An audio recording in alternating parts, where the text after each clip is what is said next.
أعزائنا المشاهدين، عودة مرة أخرى وإلى حبلو. طيب إحنا نسمع بلاعب اتكسر، ماشي، نقولوا قضاء وقدر. لاعب اعتزل، نقولوا ما علينا. لكن تصحى الصبح على أخبار إن أنت تيجي تبص تلاقي إفلاس نادي الزمالك، دي اللي مش ممكن. الله أكبر. استغفر الله العظيم واتوب اليه. الله عليك يا شيخ. نادي يعلن افلاسه ويطلع حبله يقول الهزيمه بتاعت نادي السله، والناس ما تتريقش وما تقلش ادبها ومش عارف ايه، وشغال يخبط في العارضه يمين ويخبط في العارضه شمال.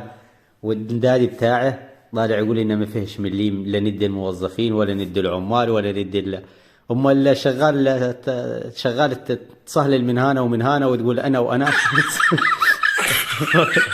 استغفر الله العظيم يا رب. يعني انت شغال طالع تقول انا عملت النادي وانا مش عارف ايه. يا اخواننا، انا نقترح يعني كاقتراح، يعني احنا في خيارين.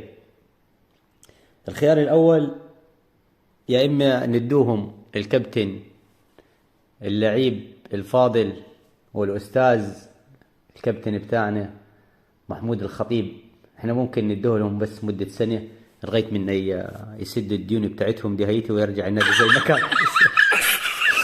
والله العظيم. ندوه لهم سنة بس يرجع لهم النادي، وبعد هويتي ناخذوهم تاني، ناخذوا الكابتن محمود الخطيب يرجع لنا تاني، وبعد هويتنا روحوا دكينهم برضو تاني في الخسائر. يا اما العرض الثاني يدوه للجماهير، يدوه للجماهير، مش يدوه للنادي، يدوه للجماهير الاهلي. ياخذوا جماهير الاهلي مع بعض يعملوا بلاي ستيشن، يعني يفتحوا مده سنه يقترضوا اقتراض، يعني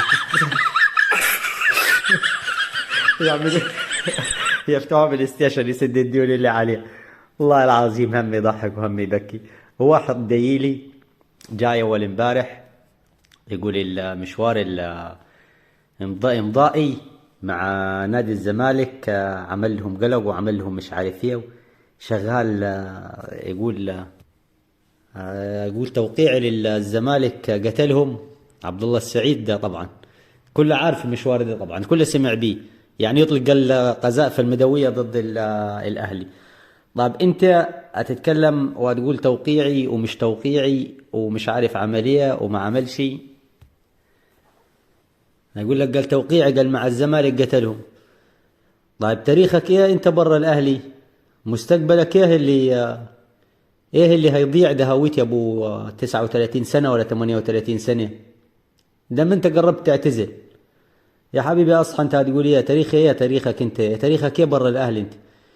انت قول لي انت ما خدتش بطولات الا مع الاهلي، ولا بطولاتك مع نادي بيراميدز ده هويتي مقوي قلبك انت؟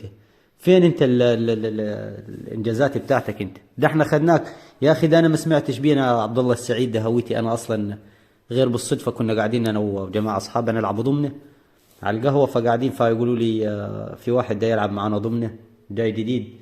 قلت لهم ايه جاي جديد؟ راح قال لي يا عمي ناخذوه معانا وخلاص، زي حكايه عبد الله السعيد في النادي. استغفر الله العظيم. قاعد يلعب وسطينا ضمن زي ما قاعد زي ما طلع، عمل زي بالضبط، هو ده زي عبد الله السعيد. استغفر الله واتوب اليه. اعزائنا المشاهدين، اشتراك ولايك في القناه ليصلك كل جديد. عندنا اخواننا 22,000 مشاهد. 22,000 مشاهد دول لو ضغط كل واحد فيهم اشتراك ولايك في القناه دي هيك هتعدي، يعني ممكن نحولوهاش نخصصهاش غير للنادي ده هويتي هو وكبيرهم حبله. الله اكبر.